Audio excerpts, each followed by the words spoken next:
The endless halls of the Office of Continuance breathed like a living tomb. Dust drifted through candlelight that never dimmed, settling over shelves of parchment as if preserving time itself. The scribe's quill traced the final line of a daily report when a courier arrived, pale and wordless, bearing a sealed document marked with crimson wax. The insignia was unmistakable. The personal crest of the Black Inquisitor. With trembling fingers he broke the seal, expecting orders. Yet within lay a single parchment bearing his own name. The script was identical to his handwriting, though he had never written it. Below, a chilling notation. Missing, presumed deceased. The candle guttered. His pulse slowed, and for the first time, he wondered whether he still existed at all. He lingered long after the others had gone, the silence of the office pressing against him like a second skin.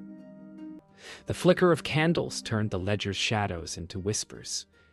Each shelf seemed to watch him, patient and knowing. He unrolled a scroll of missing persons for comparison, but every ink stroke led back to him. Every cross-reference, every seal, every note of verification pending. Panic coiled in his gut. Had he been recorded as gone before the moment he found it? If so, who had written his life away? At the 11th bell, he crept into the restricted hall, a place few dared to enter without writ. Here the air was colder, the candles bluish, and the parchment edges rimed with frost. The shelves bore only one mark, an eye without a pupil, carved into every spine. As he traced the pattern, a faint hum stirred in the stones, like memory trying to speak. The longer he stood there, the louder the silence became until his name whispered faintly from the darkness, written not by mouth, but by ink. He returned to his chamber, clutching the parchment as though it were proof of his existence. Outside, the bells of Kael'bar keep tolled midnight, the Empire's heartbeat in iron and wind. He gazed upon his reflection in the polished inkstone. For a heartbeat, it flickered. Another face looked back, paler, expressionless, identical but wrong. The candle dimmed again, and when it steadied, he was alone. Or so he told himself. At dawn, he sealed the parchment and hid it within the lining of his robe. No record must know he had read it. As he walked through the marble corridors toward the Hall of Reports, he noticed something impossible. No one met his eyes. Colleagues passed him as if through fog, their gazes sliding past like he wasn't there at all. The sound of his boots echoed unanswered, and deep within his chest grew a dreadful certainty.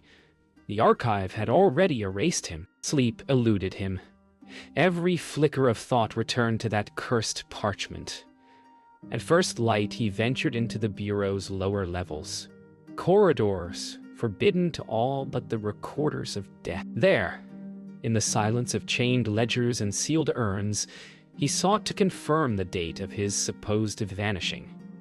He opened the Grand Register. His fingers trembled as he traced his name, now recorded not in ink, but in dried blood. The entry bore a witness mark, Lady Averan's own. His superior had signed his absence as fact. He sought Lady Averan under the pretense of duty. Her chamber smelled of incense and parchment mold, the air thick with unspoken secrets. She smiled as if expecting him, her rings catching the dim light. "The Office of Continuance misses no one," she said. "If your name lies among the lost, perhaps it is because you've already left us." Her voice was silk over steel. When he pressed for truth, she handed him a candle marked with the same eyeless sigil carved upon the restricted shelves. "Follow its flame, and you will find your answer," she murmured. "But remember, light can blind as well as reveal." That night he descended to the crypt vaults, guided only by the flickering sigil candle. The deeper he went, the more it guttered, yet it never died. The walls narrowed, and beneath the stone his steps echoed like heartbeats. At last he reached a door of bone and bronze. Inscribed above it, "What is written cannot be unwritten." The candle flared, its light seeping through the seams of the door until the metal began to hum. Somewhere beyond, Voices whispered in unison, reciting the list of the dead, his name among them. He forced the door open and found himself within the Chamber of Echoes, a library of chained scrolls that breathed as if alive. Each scroll whispered a name when touched. As he passed between them, one scroll fell open of its own will, revealing words scrawled in his own script. "I have seen the end of ink." A memory not his own filled his mind. His hands, writing those very words under another sky. He staggered back, the scroll clanging against its chains. Then came the echo of steps. Someone else was in the chamber. From the shadows emerged a child, barefoot, her eyes pale as parchment. She carried no candle, yet light clung to her skin. "You wrote your own name," she said softly, "and so the world forgot you." Before he could speak, she placed her small hand on his chest. His heartbeat faltered, slowing to match the rhythm of the whispering scrolls. "They called me back once too," she whispered. "But they did not finish erasing me." Her gaze pierced him with pity. "Find the chronicler before the Black Inquisitor does. Only he remembers why." Then she vanished, leaving the sigil candle burning cold blue. The scribe returned to his chamber before dawn, a candle still burning with its unnatural blue flame. The girl's words lingered like frost in his breath. He dared not sleep. Instead, he laid the sigil candle upon his desk and pressed its wax into a blank parchment. It was horror.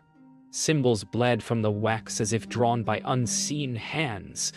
Rows of circles and lines forming phrases that spoke of messages passed through death itself. These were not names. They were correspondences, letters between the living and the departed. The Empire had been speaking with ghosts, and he had unknowingly helped write their replies. When morning broke, he brought the parchment to the upper scriptorium, where scribes copied imperial decrees. He compared his strange markings with their records, and there he saw it again, his own handwriting threaded within state correspondence. Dozens of letters he had never written. Each bore a second seal, a circle of wax shaped like an open eye. In them were replies to the dead, orders addressed to men centuries gone. One line froze him utterly. "To the servant who cannot die, your work endures." The ink was fresh. He retreated to the cloister courtyard, the Empire's bells tolling noon. He watched crows circle above the tower, each flight tracing invisible patterns. His mind raced. If the office conversed with the lost, then perhaps those recorded as missing were not dead at all, merely caught between remembrance and oblivion. He wondered then, was he among them now? His reflection in the fountain rippled, and for an instant he saw another self staring back. One still bound in chains below the archives. He returned to his chamber that night, sealing the doors and drawing the shutters tight. By candlelight, he began to decode the sigils. One symbol repeated across the pages, the same eyeless mark that adorned the Forbidden Hall. When rearranged, it spelled a name. The chronicler beneath it, faint and nearly erased. A note written in his own hand. "Seek me where ink first touched flesh." He realized this meant the chamber of initiation, where scribes swore oaths with their blood. Yet, entry required sanction by the Black Inquisitor himself. As he pondered the meaning, a heavy knock shattered the silence. The door opened before he could answer. There stood the Black Inquisitor, his expression unreadable, his eyes like ink wells gone dry. "You've been reading what should never be read," he said softly. "You have looked upon your own absence." He placed a gloved hand on the scribe's shoulder.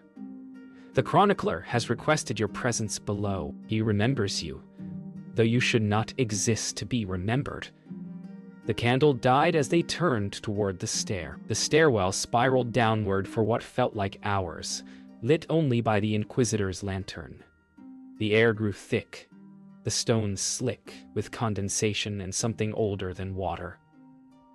The scribe followed, heart heavy with dread. At the stair's end lay a circular chamber ringed with mirrors, their surfaces veiled in ash. In the center stood a marble chair, carved with names, his among them. The Inquisitor's voice broke the stillness. "Every name here once belonged to a servant of the office," he said. "Each believed they served truth. Yet truth, like memory, can be rewritten." The Inquisitor motioned for him to sit. The marble was cold, drawing warmth from his body. "You wonder why your name lies among the missing," said the Inquisitor. "It is because you were chosen to bear the burden of remembrance. We cannot destroy knowledge, only bury it inside those we erase." He raised a silver stylus and touched it to the scribe's temple. In an instant, memories not his own flooded through him, faces, screams, the burning of archives centuries past. The truth struck him like lightning. He was not a victim of erasure. He was its vessel. When the flood ceased, the scribe gasped for air, trembling. The Inquisitor knelt before him, eyes heavy with something like sorrow. "Every century, a chronicler writes the Empire's forbidden truths," he said. "When his task is complete, his name is struck from memory, and a new scribe inherits the burden. You are the next." The scribe's hands shook. "Then I was chosen to forget?" The Inquisitor's answer came soft as ash. "No, you were chosen to remember what must be forgotten." He staggered from the chair, his mind ablaze with overlapping memories. He saw the Empire's history unfold, its wars rewritten, its martyrs recast as traitors, its truths drowned in bureaucracy. He saw Lady Averenne, overseeing purges of parchment, sealing names with wax to bind their souls. He saw the first scribe kneeling before the same marble chair, penning the decree that founded the Office of Continuance. The final image was of himself, centuries ago, writing the line, "Record the living, that none may notice their death." When the visions faded, only the scribe and the Inquisitor remained. "If I am to be the next chronicler," he said, voice shaking, "then why show me this?"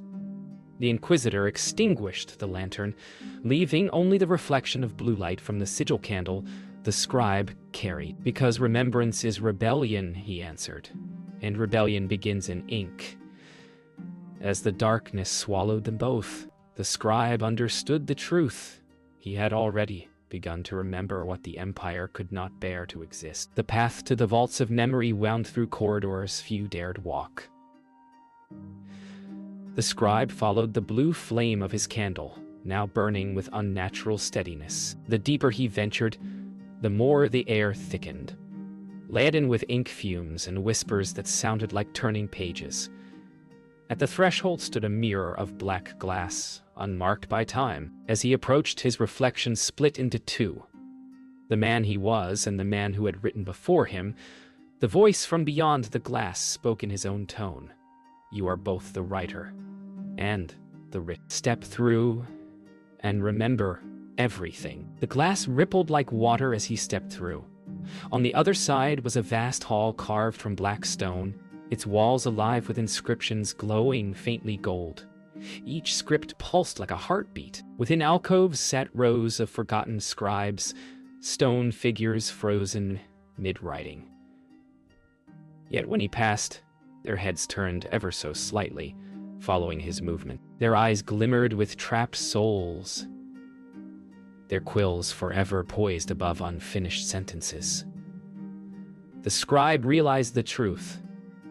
None who bore memory ever returned whole. At the heart of the vault lay a circular dais. There, upon cold marble, sat the child witness, the same girl from the chamber above.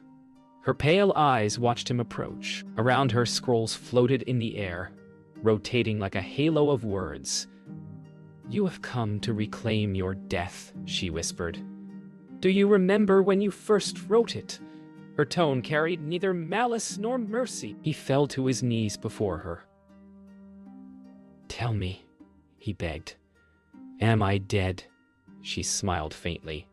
"You are written, and that is worse." She lifted one scroll from the air and unrolled it. It bore his handwriting, his confession, centuries old. It spoke of a scribe who defied the office, who tried to destroy the archives and was punished by being written into them, trapped as a living record. The ink began to move, rewriting itself as she read. His pulse slowed. Each heartbeat matched the rhythm of the changing script. The girl's eyes softened. "You were the first chronicler," she said, "and everyone after is only you, rewritten to forget the last rebellion." He rose slowly, realization burning through his fear. "Then if I am the first," he said, "I can be the last." He gathered the scrolls from the air. They screamed as their ink dissolved. The vault trembled, dust raining from above.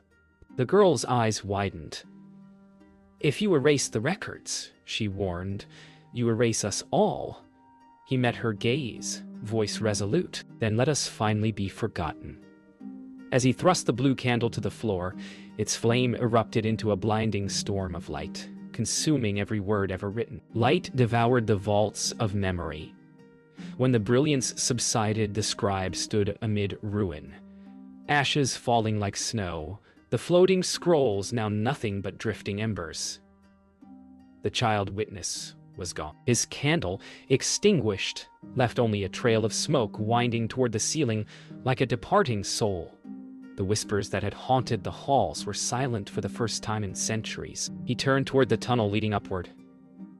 Every step he took left a print of ink, bleeding into the stone. The archives above awaited their reckoning. He reached the lower halls where clerks and scribes fled in terror. Flames licked at the walls, devouring ledgers that once recorded the Empire's dominion. Lady Avaren stood at the head of the staircase, her veil torn, her poise reduced to fury. "You've doomed us all!" she cried over the roar of fire. He stepped closer, voice calm, resolute. "No, I've freed us." The ceiling groaned as beams fell. For an instant, her rage broke into fear as a tide of fire rolled between them, consuming her words. The scribe climbed toward the chamber of mirrors where his awakening had begun. Flames chased him, feeding on centuries of parchment and dust. In each mirror, reflections of past selves flickered, dozens of him, bound to quills and chains, writing the same sentence through endless eras.